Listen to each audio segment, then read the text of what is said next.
Welcome to the Gearbox Podcast, where we dive deep into the dynamic world of automotive repair and ownership. I'm your host, Jimmy Purdy, an experienced technician turned shop owner with a passion for sharing insights, stories, and conversations with industry leaders.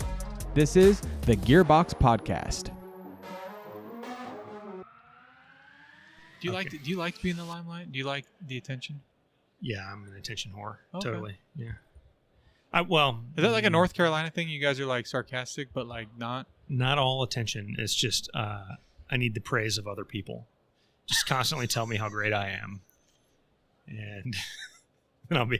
Don't criticize me though. I can't take it. The sarcasm's not coming through real hard right now. I just can't tell right now. I'm so confused. I think that speaks to all of us, though, right? Yeah, it's true. The egotistical thing. We all have egos. Well, Mike Allen, I appreciate you coming in. Sorry I was a little late.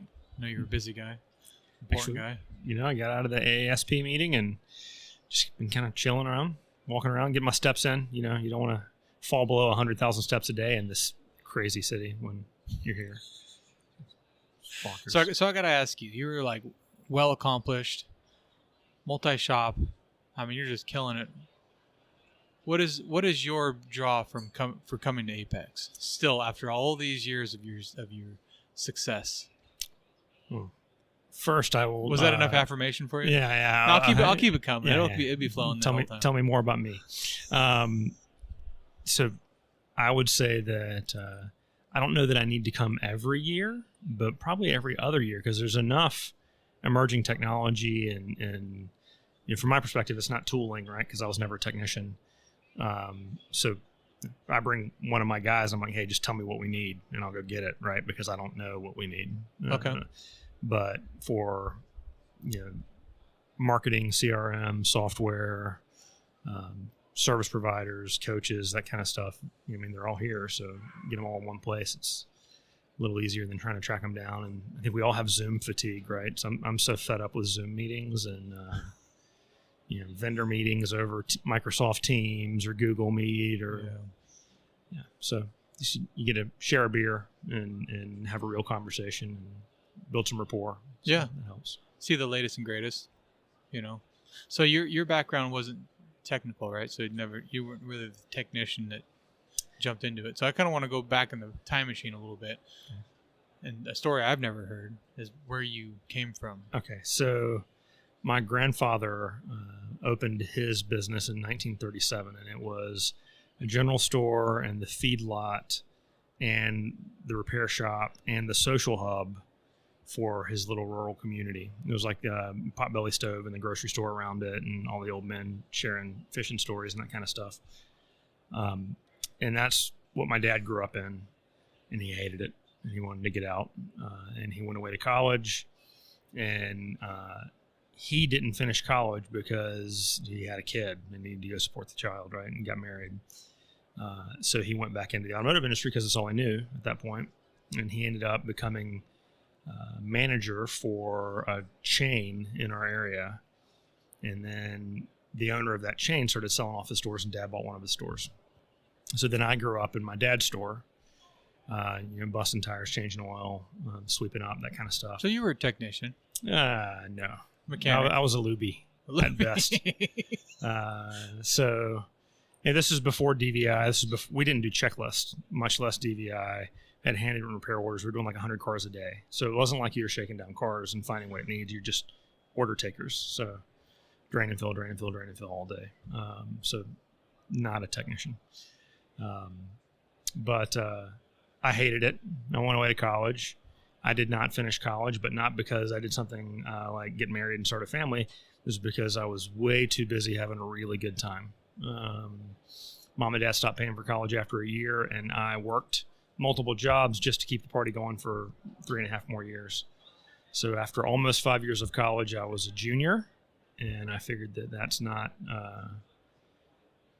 it wasn't as fun anymore because all my friends graduated and went and got real jobs. And I was just the creepy old guy at the college parties. No one wanted to party with you anymore. Yeah, I know. So, but eventually I came back to Dad's shop after a couple years. And very quickly I was on the front counter as a service advisor. And I'm pretty good at that, or I was at the time. And so I did well in that role. Dad eventually purchased a second location. I went to that store. I started running that store. And I eventually bought my dad out of that second location. He didn't own the real estate at the first one, so there was a finite timeline, so that one just ended up going away. And so I eventually bought my dad out of the first store, and then in 19 I opened store number 2, and 22 I opened number 3. And I figured out that I'm no longer as much of a masochist as I used to be, so I have stopped growing for now, and I'm just kind of chilling. So you're out of the growth phase and you want to get back to the comfort phase? Maybe. My wife definitely wants that. So I don't think there's anything wrong with that. I mean, it's nice to be comfortable a little bit. They say it's dangerous, right? Like as you do all this coaching and all the things, like being comfortable is the enemy, right? And it's like, well, I think you got to grow, and then you got to grow into your comfort, right? Like the whole point of growing is so that you can be comfortable, right? Isn't that like the idea? Well, there are varying levels, like how much is enough, right? And that's a different definition for each person. Some of our friends in this industry have small single location operations. They're very successful in what they do, and they have everything they want. And so they look at me and they say, why in the hell would I want to open another shop or multiple more shops and just magnify my level of headaches, right? Yeah. And I think I've kind of found a little bit of a sweet spot for me where I am for now. But then I have other friends who, 10, 12, 15, 20 stores, and, they've got a whole different set of goals, and, the sweet spot for them and what they're targeting is in a different stratosphere from what I'm targeting. Right. And that's okay too. It's just different ways of going about it. Yeah. But I'll ask you a question. And one of my good friends is Dutch, Silverstein. And yeah, the old guy. Yeah, the grumpy old bastard. Yeah. I think that's what he's going to name his new little shop, right? The grumpy old bastard shop. He says that all of the growth and the new big time shops are being driven by greed, and it's just greed. So at what point does your level of revenue and income transition from being a successful business owner to being a greedy business owner? Doesn't it happen kind of slowly though? Like I feel like if you're in this industry because you're greedy, you don't last very long. I feel like if you're greedy, you're in the wrong industry. Exactly. Right. Yeah. But you're an anomaly for one, if you do make it. But I just seem like everyone that comes in that wants to just make a ton of money, they end up getting blasted all over social media, and then two, whatever that means. But for two, they end up crumbling because they're not making the money they thought they were going to be making, so they quit on their own. Or it's just very obvious that like all you're trying to do is make a bunch of money off people, and you're calling out shit that doesn't need to be fixed. And I don't know. Natural selection takes its course. Is it possible to be money motivated and give really good levels of service and be ethical? Why not? Yeah, that's my opinion. Yeah, I mean, I think if you can back up your price with an awesome service, then that's what you're doing, right? Yeah, I think sometimes we fall into the trap of thinking that the automotive industry as a whole is the world in which we operate. But our little online community and the forums that we're active in and the people that come to these shows, obviously this one's huge, but represent a very small fraction of our industry. And it's the most forward-thinking portion of our industry in a lot of ways. That's a great point. And the majority out there are totally unplugged from anything like this. And the conversations that happen in those Facebook groups and forums and on these podcasts, they have no concept of that, right? And that's okay. Just they don't know what they don't know. They've not been exposed to it before. But these talking heads and the really outspoken folks in the industry, me being one of them to a degree, have a very narrow scope of experience, and I sometimes get blinders on and think about, well, of course it's got to be done this way. That's the only thing that makes sense, but it's what makes sense for me. It's not necessarily what makes sense for everybody else. I'm sorry, I'm going off on a tangent here. No, it makes total sense, yeah. So no, and I mean that's the direction I wanted to go, because it pulls the next point of like your reality is not my reality, right? Like I'd like to get to the point where I had 2 or 3 locations. I don't have that as like my overarching goal. Like if that doesn't happen for me, I'm going to like, I did this all for nothing.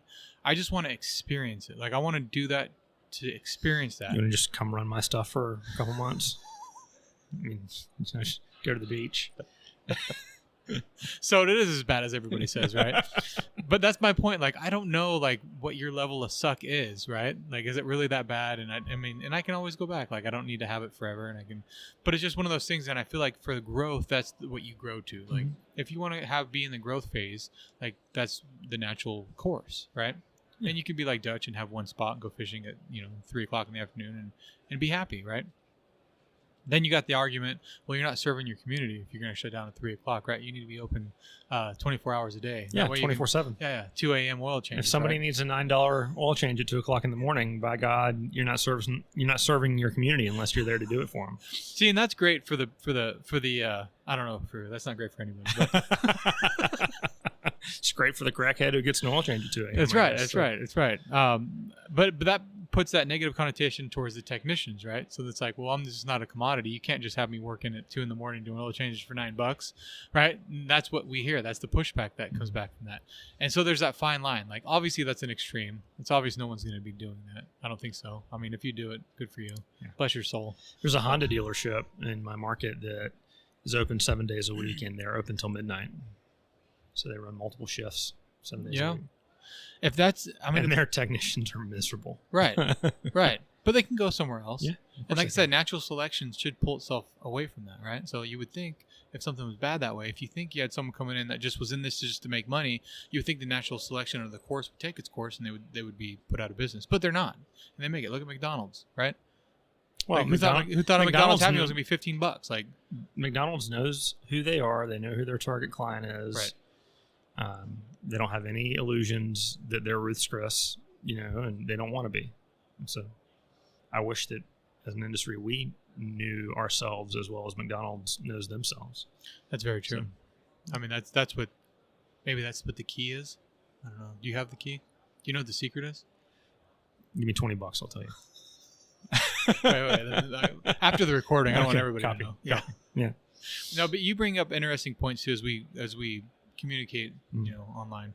And it's that transition as you start growing. And things have to change to make sense. And one of those things is like doing discount services. Mm-hmm. One of the big ones that you get a lot of slack on is your free Diags, mm-hmm. right? And I feel like the more you think about it, the more we're already doing that. We're just not promoting it. Well, there are plenty of guys out there that are charging for 1 hour of Diag and spending 5 hours doing the Diag. Exactly. And so at least what I'm doing is Dutch will jump my shit if I say transparent, but is very honest about what it is. You're getting 1 hour of my time. It's my marketing expense. I'm going to win you over and show you how awesome we are in this hour and give you free information. And if you take that free information and go away, then okay. And just like I sent a postcard and they didn't come back in to redeem that coupon. It's okay. And when I talk about it, I always kind of throw the conversational grenade into the room, free Diag, and then watch everybody lose their mind without, of course, yeah. But I don't explain myself, and they don't ask for explanation. They assign intent. Yep. So you must be screwing your techs. You're not paying your techs, or you must be misleading your clients. Yeah. You're cheapening the industry, or all that other kind of BS that I get. I'm here to tell you, we're in a free market economy. And as long as we are in a free market economy, then it's a competitive marketplace. Yeah. And on that, one thing I wanted to ask you about that is how, because it's a recent innovation that you had, right? Yeah. Or revelation. This started January 1. How is the feedback from your staff, from your technicians on that? It doesn't affect them at all. They still get paid. It hasn't changed how they're compensated for Diag at all. So, December 31st of 23 was $196 for us to begin the inspection process, and then we're going to call you back and let you know what we found, or let you know if we need more testing and inspections and what the additional investment would be. And now they still get paid an hour, and they come back with an estimate or the additional testing that they need. And if the vehicle needs more than 1 hour, then I'm going to call the client and I'm going to sell additional testing. The client's getting 1 hour for free, and that's on me. It doesn't affect the technician at all because they're still getting paid. So, and then the most important question: what does that look like on the bottom line? So, because I know we talked and you said you took all your hours and you did the math and you're like, you know what, I can do this. This would make sense. Has it panned out that way? It has. So in 23, I did just over $200,000 in diagnostic labor. And that store that I did the math from did like 12,500 hours over the course of the year. And it came out to something like $16 and change when I divided them into each other. And so I just added $17 to my labor rate and stopped charging for Diag. And the effective labor rate, I think it went down by like 75 cents or something. So okay. No, that would make sense though. But I'll tell you what it's done though. Car count is up. Average repair order is up. But I plugged in a bunch of new systems and new concept. So I can't say that it's all because of free Diag, but what I can say is Miss Jones has just moved to the neighborhood. She doesn't know anybody. She doesn't have a shop that she trusts. The dealership is not convenient. And she calls 5 shops saying my check engine light has come on and it's flashing and my car's running weird and I'm scared, right? Well, the first shop doesn't answer the phone. She leaves a voicemail. The second shop, Bob shop, hold please. Puts her on hold for 3 minutes, right? Yeah. Third shop, maybe they're trying and they answer the phone. They're nice. They're polite. They're informative. You know, me a year ago, absolutely, Miss Jones, I can help you with that.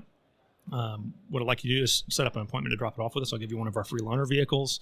We're going to start the inspection process, determine what we believe is going on. I'm going to get back to you within a day with a full written report of what we found, what we're recommending. It's either going to be a recommended service item to address your issue, or it's going to be recommended further testing. We do get permission to start off at $196 to do that. I'm never going to spend a penny of your money without your permission, and it won't be a penny over $196 unless we talk first. Can I go ahead and get you in today, or you want to drop it off tomorrow, right? So that was the conversation. Nice pitch. Yeah.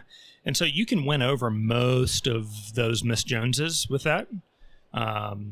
And then you'll get the ones like, you're going to charge me $200 to do what AutoZone will do for free. They don't know. So then you need to educate and inform and overcome. You can overcome some of those. And some of them are going to say, $200, get bent, click, right? And so you lose a portion of those customers. And I can hear your listeners saying, well, I don't want that customer. Okay. Maybe you don't. But now it is absolutely, Ms. Jones, we can help you with that. Anytime you're experiencing a check engine light flashing like that and the car's not running right, it's important that we have one of our ASE certified master techs inspect that problem for you.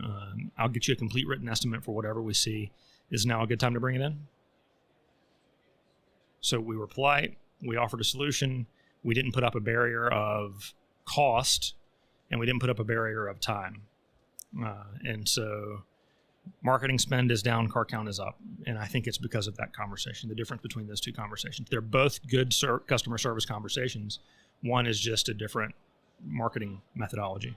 Now, what about the conversation about at the end of it when you told me you were going to tell me what's wrong with it, right? You said that there was and now you're asking for money to figure it out. So what I just role played with you was the phone conversation.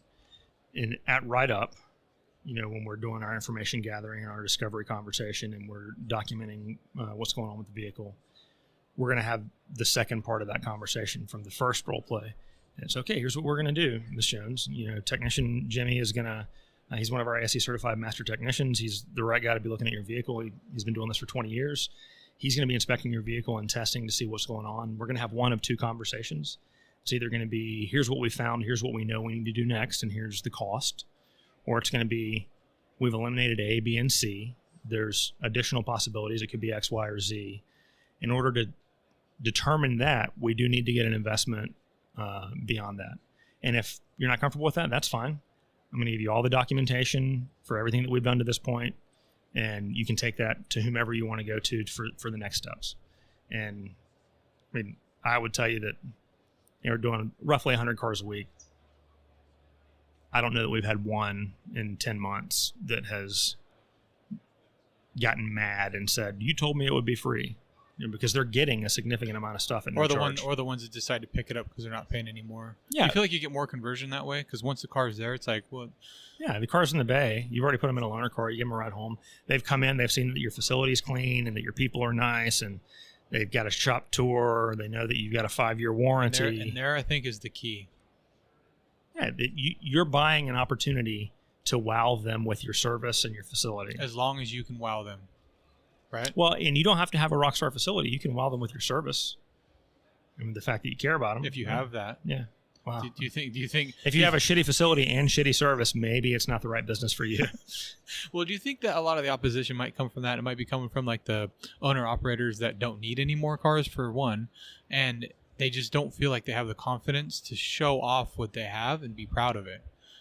I talk to a lot of guys, and that's what the going trend I get a lot is, right? Like, it's just not where they want it to be yet. They have a vision for what they want their shop to be, and it's never going to be there, for one. I don't think we ever have the shop that we really truly want. And so it's really hard to market yourself that way. And I struggle with that, because I'll have 5 technicians on staff, and now I'm down to 2, right? Constantly. And that's my own problems. Yeah. You know, that's my own internal problems that I need to deal with. But it's really hard, because I'm like, go for it with marketing, right? Like, let's do it, right? I got 5 technicians, let's feed them. And then I got 2. I'm like, great. Now I'm back on the floor helping these guys with Diags. Pull back the marketing, right? And I just don't have the same confidence selling those jobs, right? You just need to understand that your marketing has a 90-day lag. Yeah. So if you had 5 and you're marketing full on and you're down to 2 and you're like, oh my God, pull the brakes. The brakes are going to have a 90-day lag before they slow down. Yeah. And in 90 days, you're going to be back up to 4 yeah. and you're going to need more cars. So just keep fucking marketing. Right. And I've noticed that, but it's like that internal thought, right? And it's the internal trying to show someone a tour of your facility when there's, oh man, that trash can's still not clean yet because I haven't had a chance to tell something. Like stupid things like that are going on in your head. And it's like really difficult to see that nuance of like giving away something and not having that immediate ROI. Like, no, every dollar needs to be documented. And I think a lot of that maybe goes, and talking about coaching seems to be the trend. That's a lot of what we're taught, right? Like when you first get a coaching, it's like everything needs to be, have a return. Like every single thing you do needs to have a return. And if you went to a coach and say, hey, I think about doing this, they would just laugh at you and say, no, you're not going to do that. You're just going to raise your rate. Just keep raising your rate and make sure every dollar is documented for. And it's really difficult, like to show me on the doll where the coach touched you. You see right here? That's not a good place, huh? Is that normal? Or is that what they do? I can tell that you can't show me the inside of the doll. Is that what you're saying? Sorry. It doesn't go, too much. Sorry. I'll put the doll away for now. Okay. Sorry. It makes me feel good when it's sitting on my lap. Or I'm sitting on its lap or whatever. This is going off topic a little bit, huh? I don't mind going off the rails, man. You've been on some of my Friday night calls. You know what it's like. That's true, yeah. So, I mean, that's the crowd, too, that, like... So you missed the last one because you I don't know, you had to go to bed or whatever. But one of the things was like, what's the purpose of coaching, right? And Dan's a big, and he wants to like do his own nonprofit coaching or whatever he wants to do. And there's so much free information out now. Whether you listen to this podcast or another one or whatever, there's a lot of information, a lot of valuable people that come on this show and a lot of other shows and a lot of training that you can go to, and you can go on these Facebook. And a lot of it's fluff, but there is some good information in there. And it makes it difficult to say, well, what's the value behind spending money to have someone coach you when you can get all this information for free? I think, so I've never had a one-on-one coach. I've been in 20 groups. Are you familiar with the 20 group concept? Okay, yep. So I just recently got out of one, yeah. Okay. And so that's what I've always been in. So I've enjoyed that because I have a group of peers. Like I was talking to them this morning. Like there's 3 other shop owners. There's one in Texas, one in Indianapolis, and one in Hartford, Connecticut. And we talk every day. We know each other's businesses intimately. We know our numbers. We know our employee issues. We know our vendor issues that we're having, everything. That type of intimate knowledge is really useful to have other successful shop owners to bounce ideas off of and concepts off of. Just like a lot of technicians have group chats with technicians that they have established relationships with around the country where they're talking about tools or talking about Diag conundrums or whatever it might be.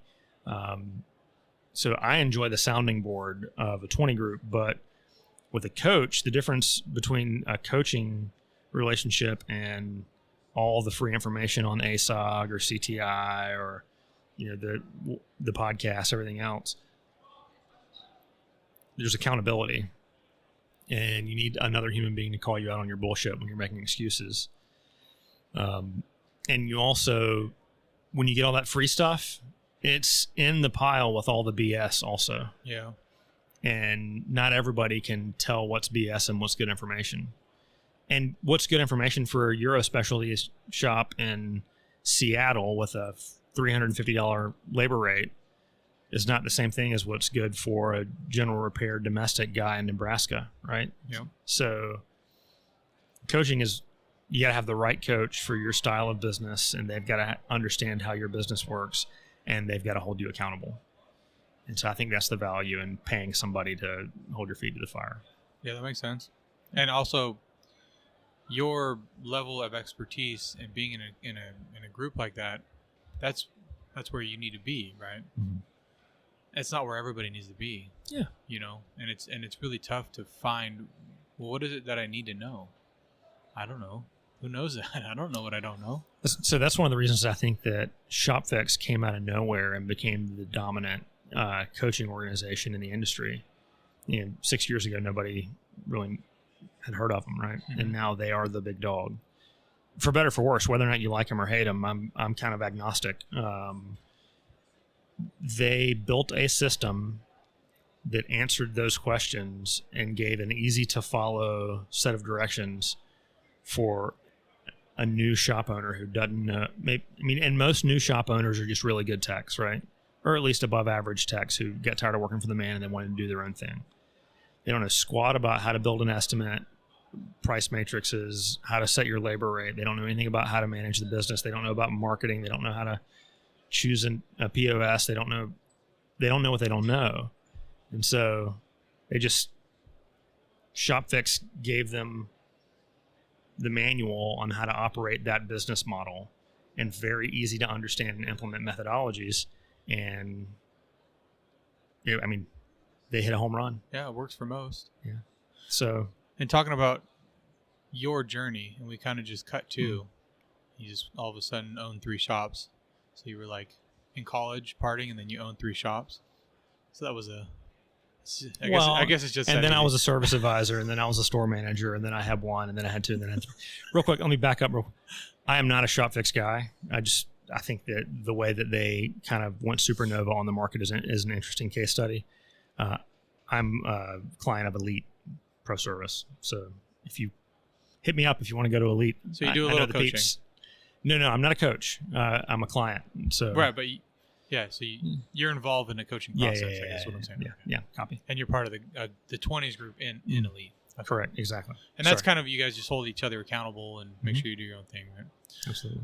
But your process is going from owning 1 shop to 3. What are some of the things that you can remember as far as making that jump? And a lot of things I've heard about is that 1 to 2 is the hardest thing you've ever done, but the third one is much easier. I don't know. So for me,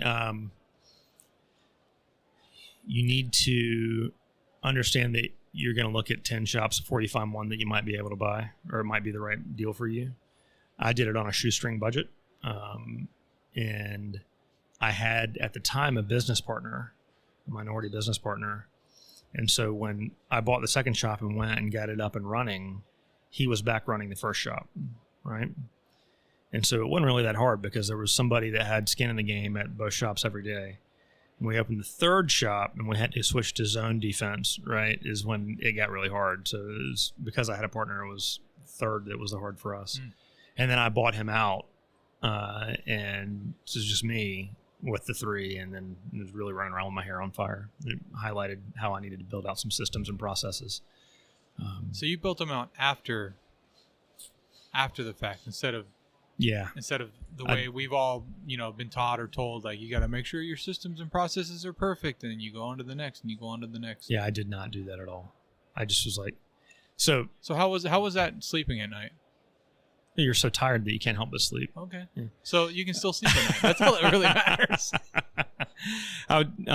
When you're looking for another shop, here's the funny thing that I learned is I can't afford big, super successful shops. So I look for distressed shops, and I want to go in and plug my systems in, what few systems I have, and try to flip it and make it a good shop, right? And so that's what I've done. And so you're a fixer. Yeah, I guess something like that. I look for broken people, and I want to bring them into the fold. I was wondering why you decided to sign up for this podcast today. Masochist. But every small struggling shop owner that hasn't made a profit in 5 years on the books, maybe they're taking it out of the back door in their pocket in cash that they're smuggling out of the business or whatever, but they have no profit to show for it. They all still believe that their business is worth $1 million, and that's what they need because they think they need $1 million to sell their shop. Even though the shop is worth nothing but assets and equipment, right? So you got to break a lot of hearts and tell them that they're crazy. And, usually you become the bad guy when you do that, but then they end up selling for a reasonable number to someone else down the road. After 2 or 3 people tell them that in a row, then they realize, oh, wait, my business is actually worth $100,000 and not $1 million, right? Yeah, they're not going to believe you. Yeah. My second shop was they were in trouble with the tax man. And padlock was about to go on the door. And their landlord actually called me because I'd toured the facility and looked at the books and I said, I'm sorry, thanks for letting me come and visit, but the business doesn't have any value because of all these problems that you've got. And I don't want to offend you by giving you a number that's not realistic. And so I left. I didn't take you as someone that would not want to offend someone. Yeah. As a non-offensive person. Yeah. But their landlord called me a week later and was like, hey, they're filing for bankruptcy. They're closing up tomorrow afternoon, and they have 3 years left on their lease. Wow. Would you? I told them I'd let them out of the lease, if you would come in and move in on Monday. And so I was like, he said, you need to make a decision in 24 hours. And so I called them and I said, hey, what are you doing with all your stuff? They said, well, we got trailers backed up to the bays right now. We're packing it all. I said, stop packing. I came down there and I said, what are you going to do with it all? So we're just going to sell it on like Marketplace or something. It was 2019, so I don't know. The Marketplace was huge at the time, but and I said, why don't you just let me buy? I said, well, anything that we sell above board, the tax man's just going to take it all. I was like, it's your responsibility to report your taxable income and pay your back taxes. It doesn't affect me at all. It's like, how about I just give you an envelope full with $20,000 cash and you just leave all your equipment? And I said, but you got to report that to the tax man. And you're like, sure thing. And so that's how I got my second shop. Was I took over an existing lease and an envelope of $20,000, and I got a 6-bay shop. Wow. So, I mean, it was a shithole, man. It was a train wreck. Yeah. But, I did $1.5 million the first year, so I'll take that. Well, that's pretty awesome. Yeah. Can't complain with that. Yeah. So you use all your old equipment and obviously the client base. Eventually. How do you staff something like that so quick? I was the entire front office and front counter and everything for the first several months. I kept one of their technicians. I brought a GS in from my big store, and then I hired one. So we started off with 2 techs and a GS and myself. So the idea is you got to keep it light. Yeah. I mean, shoestring budget, right? Yeah. So, well, I think that's missed for a lot. They want to buy the big shiny stuff, and I mean, how many guys have you talked to that like they open a shop and they go put themselves $100,000 in debt the first year because they want a brand new tire machine, brand new alignment machine, brand new this thing, brand new that, brand new toolbox. I love used equipment. Yeah, I love it. Really? I mean, you can pull up my Facebook Marketplace right now. It's going to show you any used Hunter equipment within a 20-mile radius because it knows that's what I click on, right? But I mean, if you listen to Lucas and David, they're going to tell you that you shouldn't open a shop until you've got all the equipment and the building and $150,000 in the bank. I was going to just go right into that. Yep.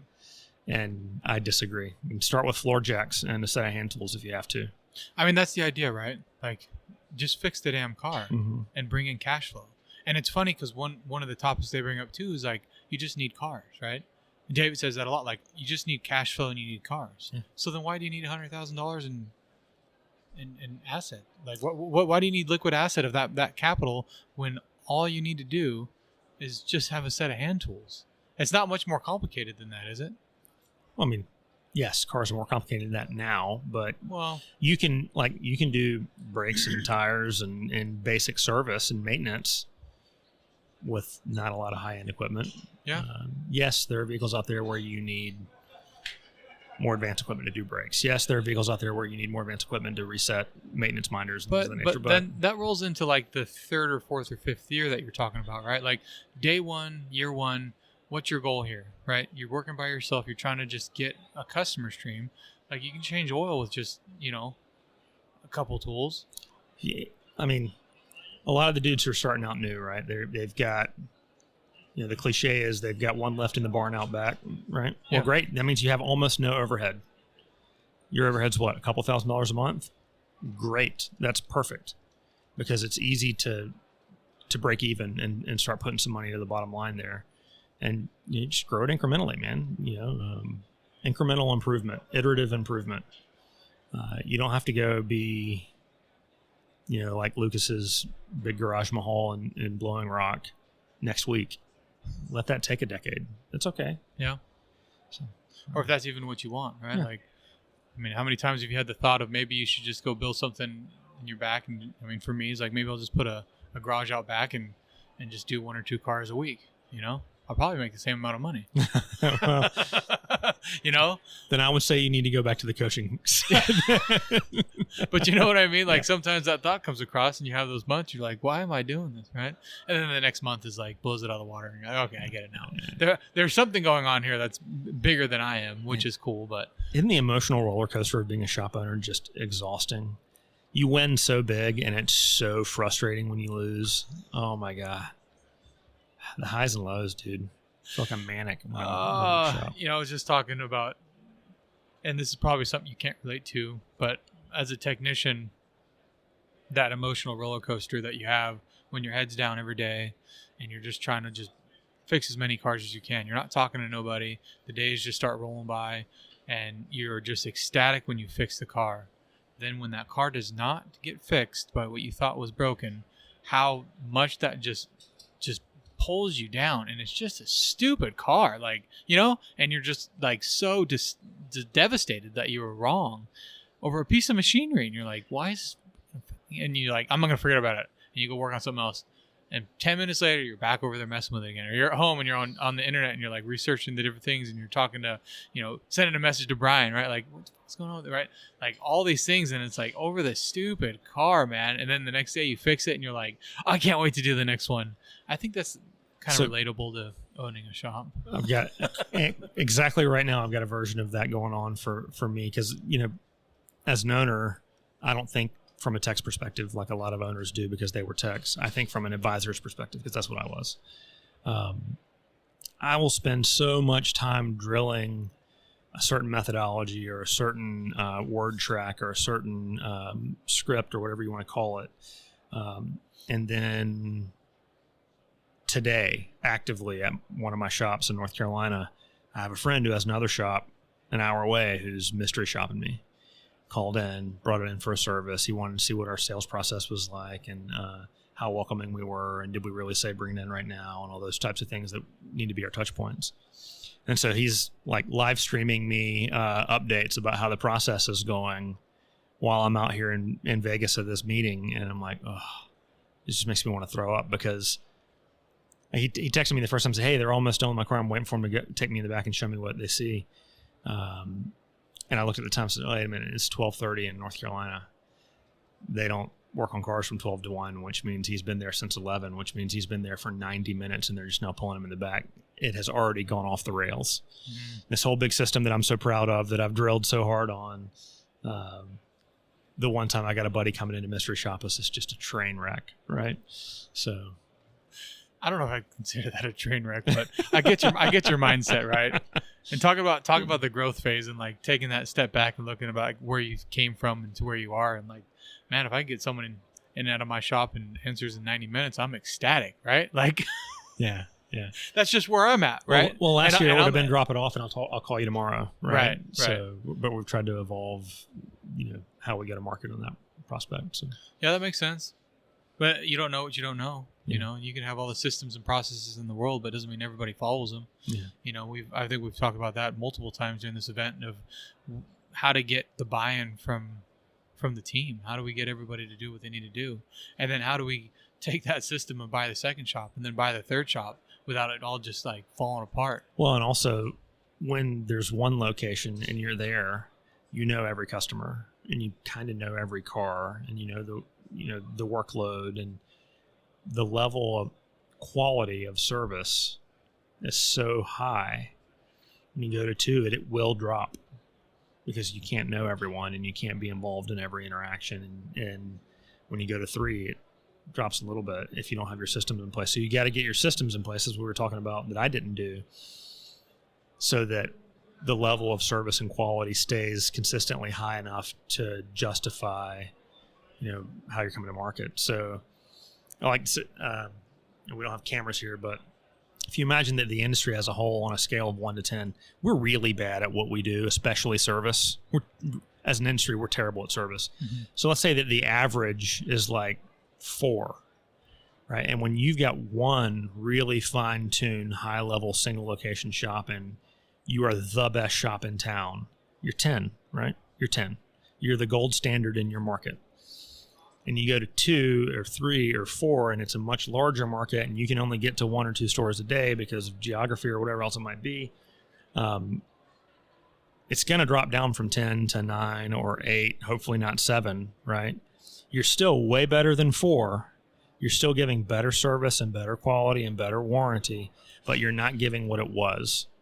So if you're going to grow, you've got to become comfortable with your customers getting something less than what they got when it was just you. Mm-hmm. Yeah, and I think you brought that up before, and that was a huge thing to think about, right? As you think that you can run 2 or 3 shops as good as one, right? 'Cause that's all we think we can all do that, right? Like if you really nail one, the next one, or like moving on to the second or third way before your first one's even out of 10. Yeah. Well, I mean, and it's possible, but it's really hard to find people to put on your team that care as much as you do. And you find people that care, right? But still just a job, right? They don't wake up at night in a cold sweat thinking about the shop. I think they might. I mean, I think it's a people thing. Like I've got a few that are that way. Yeah. But out of 35, I've got some that wake up thinking about cars, right, and diagnostic conundrums and or thinking about tools. But I've got ones that are just passionate about giving world-class service and just taking care of people and being the best. 2, like at my level, right? They're just like, what do you do for fun when you're not at the shop? I think about the shop. I talk to other people about their shop. That's fun for me. Yeah. I don't know what the hell else I would do anyway. Yeah. I mean, that's the main thing. Do you find yourself as you needed to increase your market share, and it's kind of like a wrap-up question here, needing to lower, I don't want to say lower, but I'm going to say lower your quality of service to increase the car count? Instead of focusing on quality so much, you got to get more quantity? So how does that work in your I think brain? where the loss is, so our warranty is still 5 years, 50,000 miles nationwide, right? And so you've got to use decent parts to be able to put a warranty on like that. Or you should use good parts.